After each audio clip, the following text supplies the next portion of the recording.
Chapter 7. Overcoming Obstacles. The primary difference between a rich person and a poor person is how they manage fear. Once people have studied and become financially literate, they may still face roadblocks to becoming financially independent. There are 5 main reasons why financially literate people may still not develop abundant asset columns that could produce a large cash flow. The 5 reasons are: 1. Fear. 2. Cynicism. 3. Laziness. 4. Bad habits. 5. Arrogance. Overcoming fear. I have never met anyone who really likes losing money. And in all my years, I have never met a rich person who has never lost money. But I have met a lot of poor people who have never lost a dime, investing, that is. The fear of losing money is real. Everyone has it, even the rich, but it's not having fear that is the problem. It's how you handle fear, it's how you handle losing. It's how you handle failure that makes the difference in one's life. The primary difference between a rich person and a poor person is how they manage that fear. It's okay to be fearful. It's okay to be a coward when it comes to money. You can still be rich. We're all heroes at something and cowards at something else. My friend's wife is an emergency room nurse. When she sees blood, she flies into action. When I mention investing, she runs away. When I see blood, I don't run. I pass out. My rich dad understood phobias about money. Some people are terrified of snakes. Some people are terrified about losing money. Both are phobias, he would say. So his solution to the phobia of losing money was this little rhyme: if you hate risk and worry, start early. If you start young, it's easier to be rich. I won't go into it here, but there is a staggering difference between a person who starts investing at age 20 versus age 30. The purchase of Manhattan Island is said to be one of the greatest bargains of all time. New York was purchased for $24 in trinkets and beads. Yet, if that $24 had been invested at 8% annually, that $24 would have been worth more than $28 trillion by 1995. Manhattan could be repurchased with money left over to buy much of Los Angeles. But what if you don't have much time left or would like to retire early? How do you handle the fear of losing money? My poor dad did nothing. He simply avoided the issue, refusing to discuss the subject.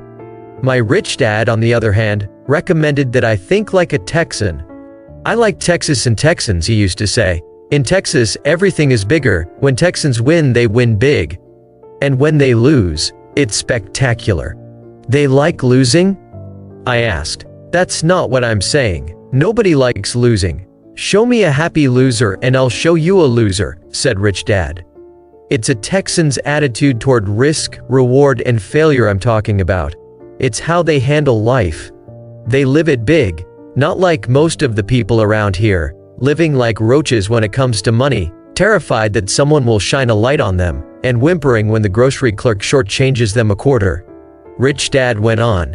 What I like best is the Texas attitude. They're proud when they win and they brag when they lose. Texans have a saying, if you're going to go broke, go big. You don't want to admit you went broke over a duplex. He constantly told Mike and me that the greatest reason for lack of financial success was because most people played it too safe. People are so afraid of losing that they lose, were his words. Fran Tarkenton, a one-time great NFL quarterback, says it's still another way. Winning means being unafraid to lose. In my own life, I've noticed that winning usually follows losing. Before I finally learned to ride a bike, I first fell down many times. I've never met a golfer who has never lost a golf ball. I've never met people who have fallen in love who have never had their heart broken. And I've never met someone rich who has never lost money. So for most people, the reason they don't win financially is because the pain of losing money is far greater than the joy of being rich. Another saying in Texas is, everyone wants to go to heaven but no one wants to die. Most people dream of being rich but are terrified of losing money. So they never get to heaven. Rich Dad used to tell Mike and me stories about his trips to Texas. If you really want to learn the attitude of how to handle risk, losing, and failure, go to San Antonio and visit the Alamo. The Alamo is a great story of brave people who chose to fight, knowing there was no hope of success. They chose to die instead of surrendering. It's an inspiring story worthy of study. Nonetheless, it's still a tragic military defeat. They got their butts kicked. So how do Texans handle failure? They still shout, "Remember the Alamo!" For most people, the reason they don't win financially is because the pain of losing money is far greater than the joy of being rich. Mike and I heard this story a lot. He always told us this story when he was about to go into a big deal, and he was nervous. After he had done all his due diligence and it was time to put up or shut up, he told us this story. Every time he was afraid of making a mistake or losing money, he told us this story. It gave him strength, for it reminded him that he could always turn a financial loss into a financial win. Rich Dad knew that failure would only make him stronger and smarter. It's not that he wanted to lose. He just knew who he was, and how he would take a loss. He would take a loss and make it a win. That's what made him a winner, and others losers. It gave him the courage to cross the line when others backed out. "That's why I like Texans so much," he would say. "They took a great failure and turned it into inspiration, as well a tourist destination that makes them millions." But probably his words that mean the most to me today are these: Texans don't bury their failures. They get inspired by them. They take their failures and turn them into rallying cries. Failure inspires Texans to become winners. But that formula is not just the formula for Texans. It is the formula for all winners. I've said that falling off my bike was part of learning to ride. I remember falling off only made me more determined to learn to ride, not less. I also said that I have never met a golfer who has never lost a ball. For top professional golfers, losing a ball or a tournament provides the inspiration to be better, to practice harder, to study more. That's what makes them better. For winners, losing inspires them. For losers, losing defeats them. Failure inspires winners. Failure defeats losers. I like to quote John D. Rockefeller, who said, "I always tried to turn every disaster into an opportunity." And being Japanese Americani can say this. Many people say that Pearl Harbor was an American mistake. I say it was a Japanese mistake. From the movie Tora, Tora, Tora, a somber Japanese admiral says to his cheering subordinates, "I am afraid we have awakened a sleeping giant." Remember, Pearl Harbor became a rallying cry. It turned one of America's greatest losses into the reason to win. This great defeat gave America strength, and America soon emerged as a world power. Failure inspires winners, and failure defeats losers. It is the biggest secret of winners. It's the secret that losers do not know. The greatest secret of winners is that failure inspires winning, thus, they're not afraid of losing. Repeating Fran Tarkenton's quote, "Winning means being unafraid to lose." People like Fran Tarkenton are not afraid of losing because they know who they are. They hate losing, so they know that losing will only inspire them to become better. There is a big difference between hating losing and being afraid to lose. Most people are so afraid of losing money that they lose. They go broke over a duplex. Financially, they play life too safe and too small. They buy big houses and big cars, but not big investments. The main reason that over 90% of the American public struggles financially is because they play not to lose. They don't play to win. They go to their financial planners, or accountants, or stockbrokers, and buy a balanced portfolio. Most have lots of cash and CDs, low-yield bonds, mutual funds that can be traded within a mutual fund family, and a few individual stocks. It is a safe and sensible portfolio. But it is not a winning portfolio. It is a portfolio of someone playing not to lose. Don't get me wrong. It's probably a better portfolio than more than 70% of the population has, and that's frightening. It's a great portfolio for someone who loves safety, but playing it safe and balanced on your investment portfolio is not the way successful investors play the game. If you have little money and you want to be rich, you must first be focused, not balanced. If you look at any successful person, at the start they were not balanced. Balanced people go nowhere. They stay in one spot. To make progress, you must first go unbalanced. Just look at how you make progress walking. Thomas Edison was not balanced. He was focused. Bill Gates was not balanced. He was focused. Donald Trump is focused. George Soros is focused. George Patton did not take his tanks wide. He focused them and blew through the weak spots in the German line. The French went wide with the Maginot Line, and you know what happened to them. If you have any desire to be rich, you must focus. Do not do what poor and middle-class people do. Put their few eggs in many baskets. Put a lot of your eggs in a few baskets and focus. Follow one course until successful. If you hate losing, play it safe. If losing makes you weak, play it safe. Go with balanced investments. If you're over 25 years old and are terrified of taking risks, don't change. Play it safe, but start early. Start accumulating your nest egg early because it will take time. But if you have dreams of freedom, of getting out of the rat race, the first question to ask yourself is, how do I respond to failure? If failure inspires you to win, maybe you should go for it, but only maybe. If failure makes you weak or causes you to throw temper tantrums like spoiled brats who call attorneys to file lawsuits every time something doesn't go their way, then play it safe. Keep your daytime job, or buy bonds or mutual funds. But remember, there is risk in those financial instruments also, even though they may appear safe. I say all this, mentioning Texas and Fran Tarkenton, because stacking the asset column is easy. It's really a low-aptitude game. It doesn't take much education, 5th grade math will do. But building your asset column is a game in which attitude plays a major role. It takes guts, patience, and a great attitude toward failure. Losers avoid failing, and failure turns losers into winners. Just remember the Alamo.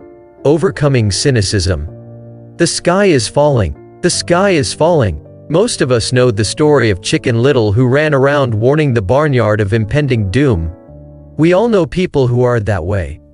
There's a Chicken Little inside each of us. As I stated earlier, the cynic is really a little chicken.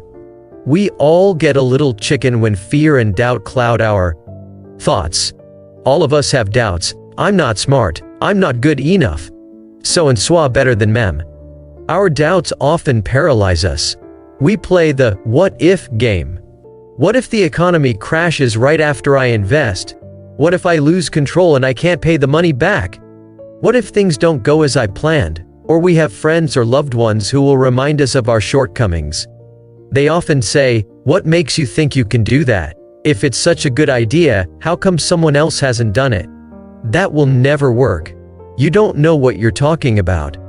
These words of doubt often get so loud that we fail to act. A horrible feeling builds in our stomach. Sometimes we can't sleep. We fail to move forward. So we stay with what is safe, and opportunities pass us by. We watch life passing by as we sit immobilized with a cold knot in our body. We have all felt this at one time in our lives, some more than others. Peter Lynch of Fidelity Magellan Mutual Fund fame refers to warnings about the sky falling as noise, and we all hear it. Noise is either created inside our heads or comes from outside, often from friends, family, co-workers, and the media. Lynch recalls the time during the 1950s when the threat of nuclear war was so prevalent in the news that people began building fallout shelters and storing food and water. If they had invested that money wisely in the market, instead of building a fallout shelter, they'd probably be financially independent today. When violence breaks out in a city, gun sales go up all over the country. A person dies from rare hamburger meat in the state of Washington, and the Arizona Health Department orders restaurants to have all beef cooked well done. A drug company runs a TV commercial in February, showing people catching the flu. Colds go up as well as sales of cold medicine. Most people are poor because, when it comes to investing, the world is filled with Chicken Littles running around yelling, "The sky is falling! The sky is falling!" And Chicken Littles are effective, because every one of us is a little chicken. It often takes great courage to not let rumors and talk of doom and gloom affect your doubts and fears.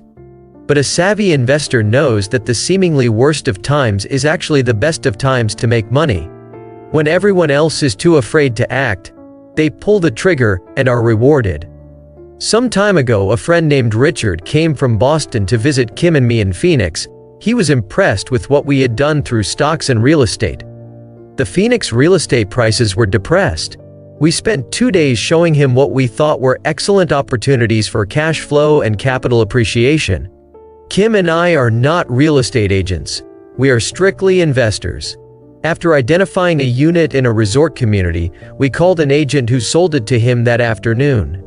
The price was a mere $42,000 for a 2-bedroom townhome. Similar units were going for $65,000. He had found a bargain.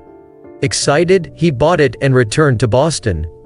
2 weeks later, the agent called to say that our friend had backed out. I called immediately to find out why. All he said was that he talked to his neighbor, and his neighbor told him it was a bad deal. He was paying too much. I asked Richard if his neighbor was an investor. Richard said he was not. When I asked why he listened to him, Richard got defensive and simply said he wanted to keep looking. The real estate market in Phoenix turned, and a few years later, that little unit was renting for $1,000 a month, $2,500 in the peak winter months. The unit was worth $95,000. All Richard had to put down was $5,000 and he would have had a start at getting out of the rat race. Today, he still has done nothing. Richard's backing out did not surprise me. It's called buyer's remorse, and it affects all of us. The little chicken won, and a chance at freedom was lost. In another example, I hold a small portion of my assets in tax lien certificates instead of CDs. I earn 16% per year on my money, which certainly beats the interest rates banks offer on CDs. The certificates are secured by real estate and enforced by state law, which is also better than most banks. The formula they're bought on makes them safe, they just lack liquidity. So I look at them as 2 to 7 year CDs. Almost every time I tell someone that I hold my money this way, especially if they have money in CDs, they will tell me it's risky. They tell me why I should not do it. When I ask them where they get their information, they say from a friend or an investment magazine. They've never done it, and they're telling someone who's doing it why they shouldn't.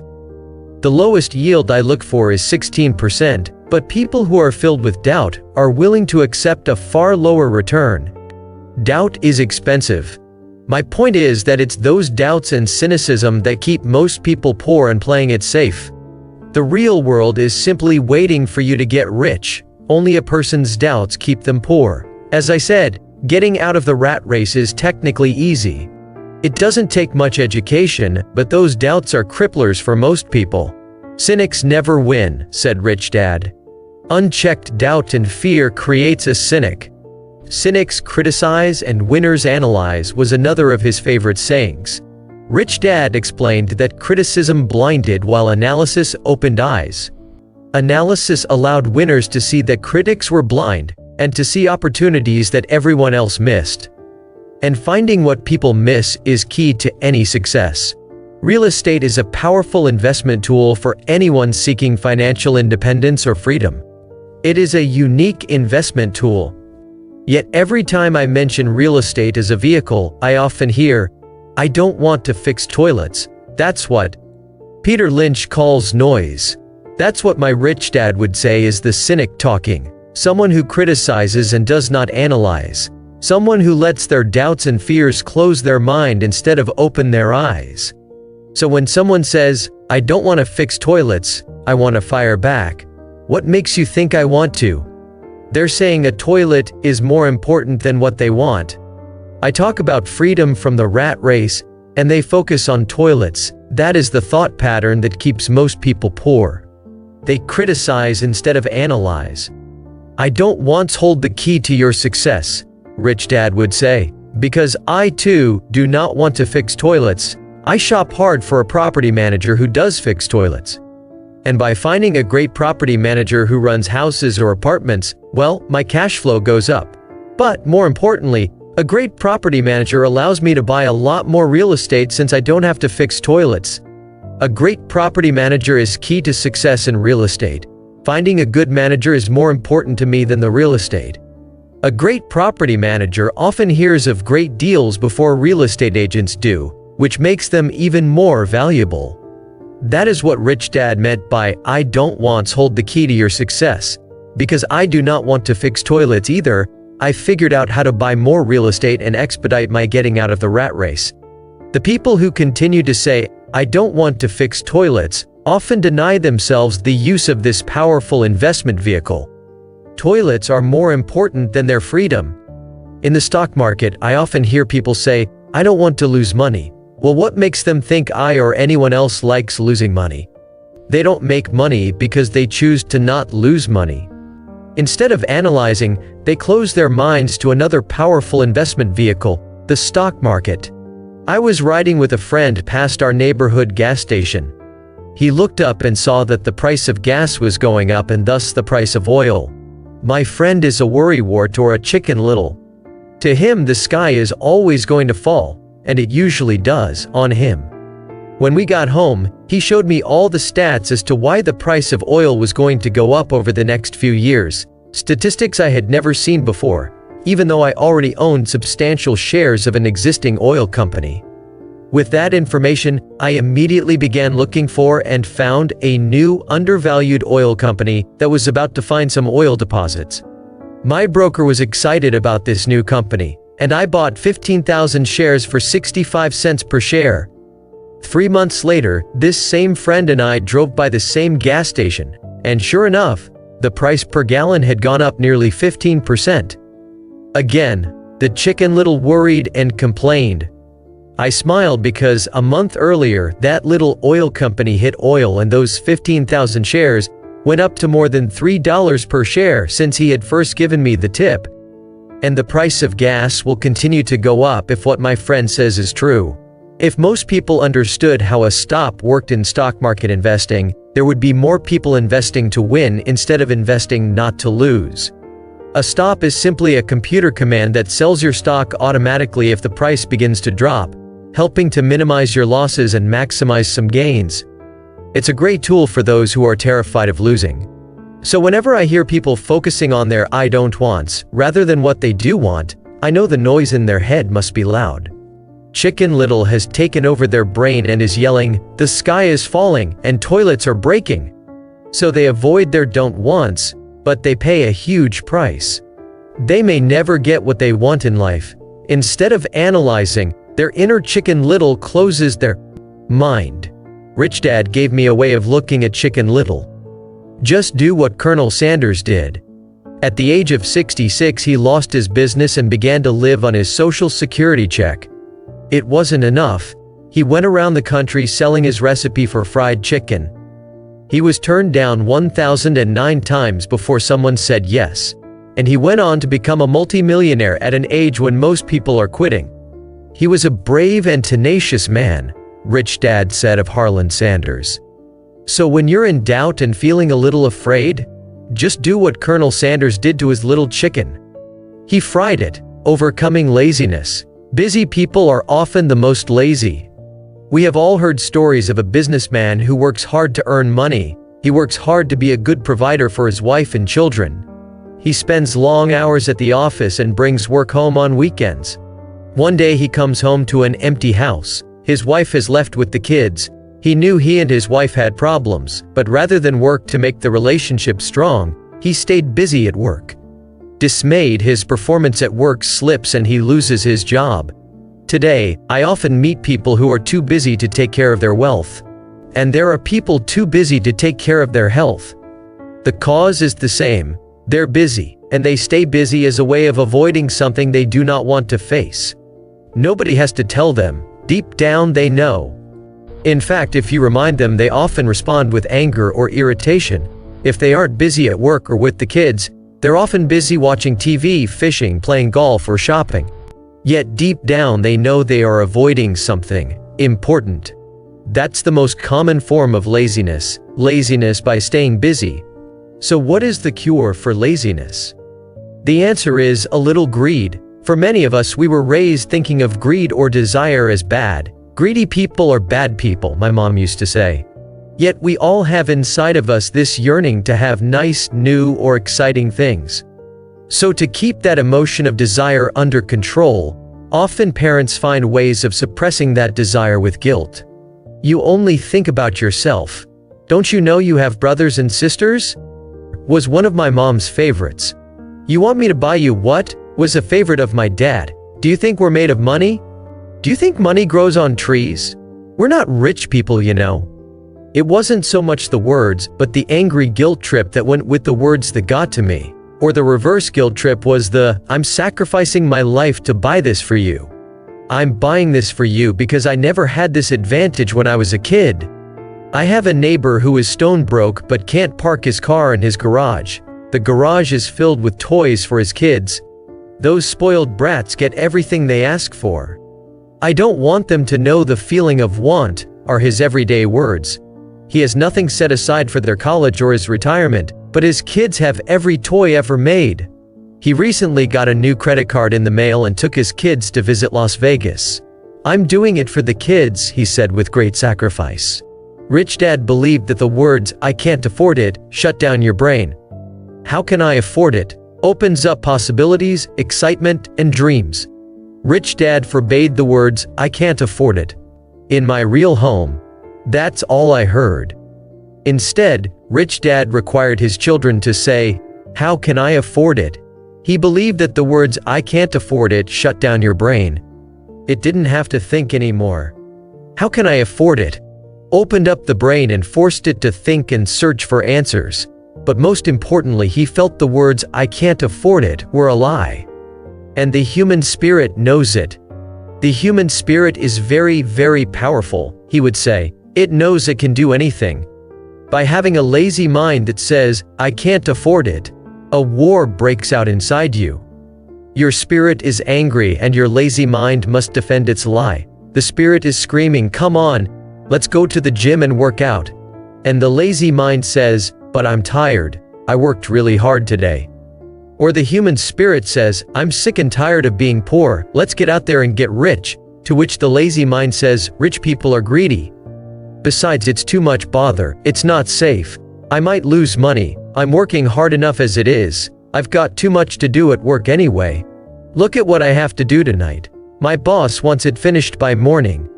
I can't afford it. Also causes sadness, a helplessness that leads to despondency and often depression. How can I afford it? Opens up possibilities, excitement, and dreams. So Rich Dad was not so concerned about what we wanted to buy as long as we understood that, how can I afford it, creates a stronger mind and a dynamic spirit. Thus he rarely gave Mike or me anything. He would instead ask, how can you afford it? And that included college, which we paid for ourselves. It was not the goal, but the process of attaining the goal that he wanted us to learn. The problem I see today is that there are millions of people who feel guilty about their desire or their greed. It's old conditioning from their childhood. While they desire to have the finer things that life offers, most have been conditioned subconsciously to say, I can't have that, or I'll never be able to afford that. When I decided to exit the rat race, it was simply a question of, how can I afford to never work again? And my mind began to kick out answers and solutions.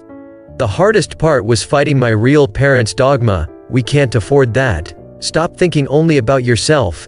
Why don't you think about others? And other similar sentiments designed to instill guilt to suppress my greed. So how do you beat laziness? Once again, the answer is a little greed. It's that radio station We FM, which stands for What's in it for me. A person needs to sit down and ask, what would my life be like if I never had to work again? What would I do if I had all the money I needed? Without that little greed, the desire to have something better, progress is not made. Our world progresses because we all desire a better life. New inventions are made because we desire something better. We go to school and study hard because we want something better. So whenever you find yourself avoiding something you know you should be doing, then the only thing to ask yourself is, what's in it for me? Be a little greedy. It's the best cure for laziness. Too much greed, however, as anything in excess can be, is not good. But just remember what Michael Douglas said in the movie Wall Street, greed is good. Rich Dad said it differently, guilt is worse than greed, for guilt robs the body of its soul. I think Eleanor Roosevelt said it best, do what you feel in your heart to be right, for you'll be criticized anyway. You'll be damned if you do, and damned if you don't. Overcoming bad habits. Our lives are a reflection of our habits more than our education. After seeing the movie Conan the Barbarian starring Arnold Schwarzenegger, a friend said, "I'd love to have a body like Schwarzenegger." Most of the guys nodded in agreement. "I even heard he was really puny and skinny at one time," another friend added. "Yeah, I heard that too," another one said. "I heard he has a habit of working out almost every day in the gym." "Yeah, I'll bet he has TTO." "Nah," said the group cynic. "I'll bet he was born that way. Besides, let's stop talking about Arnold and get some beers." This is an example of habits controlling behavior. I remember asking my rich dad about the habits of the rich. Instead of answering me outright, he wanted me to learn through example, as usual. "When does your dad pay his bills?" Rich Dad asked. "The first of the month," I said. "Does he have anything left over?" he asked. "Very little," I said. "That's the main reason he struggles," said Rich Dad. "He has bad habits. Your dad pays everyone else first. He pays himself last, but only if he has anything left over, which he usually doesn't," I said. "But he has to pay his bills, doesn't he? You're saying he shouldn't pay his bills?" "Of course not," said Rich Dad. "I firmly believe in paying my bills on time. I just pay myself first, before I pay even the government." "But what happens if you don't have enough money?" I asked. "What do you do then?" "The same," said Rich Dad. "I still pay myself first, even if I'm short of money. My asset column is far more important to me than the government." "But," I said, "don't they come after you?" "Yes, if you don't pay," said Rich Dad. "Look, I did not say not to pay. I just said I pay myself first, even if I'm short of money." "But," I replied, "how do you do that?" "It's not how. The question is why," Rich Dad said. "Okay, why?" "Motivation," said Rich Dad. "Who do you think will complain louder if I don't pay them, me or my creditors?" "Your creditors will definitely scream louder than you," I said, responding to the obvious. "You wouldn't say anything if you didn't pay yourself." So you see, after paying myself, the pressure to pay my taxes and the other creditors is so great that it forces me to seek other forms of income. The pressure to pay becomes my motivation. I've worked extra jobs, started other companies, traded in the stock market, anything just to make sure those guys don't start yelling at me. That pressure made me work harder, forced me to think, and all in all, made me smarter and more active when it comes to money. If I had paid myself last, I would have felt no pressure, but I'd be broke.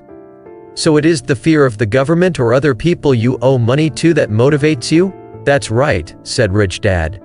You see, government bill collectors are big bullies. So are bill collectors in general. Most people give into these bullies.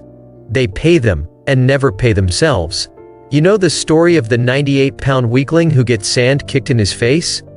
I nodded. I see that ad for weightlifting and bodybuilding lessons in the comic books all the time. Well, most people let the bullies kick sand in their faces. I decided to use the fear of the bully to make me stronger. Others get weaker. Forcing myself to think about how to make extra money is like going to the gym and working out. With weights, the more I work my mental money muscles out, the stronger I get. Now I'm not afraid of those bullies. I liked what Rich Dad was saying. So if I pay myself first, I get financially stronger mentally and fiscally. Rich Dad nodded. And if I pay myself last, or not at all, I get weaker. So people like bosses, managers, tax collectors, bill collectors, and landlords push me around all my life just because I don't have good money habits. Rich Dad nodded. Just like the 98-pound weakling, overcoming arrogance. What I know makes me money. What I don't know loses me money. Every time I have been arrogant, I have lost money. Because when I'm arrogant, I truly believe that what I don't know is not important, Rich Dad would often tell me. I have found that many people use arrogance to try to hide their own ignorance.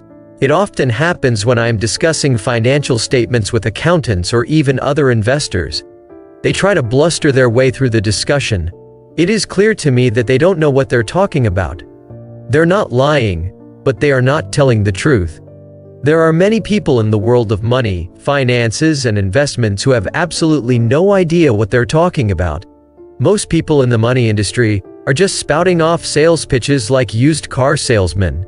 When you know you are ignorant in a subject, Start educating yourself by finding an expert in the field or a book on the subject.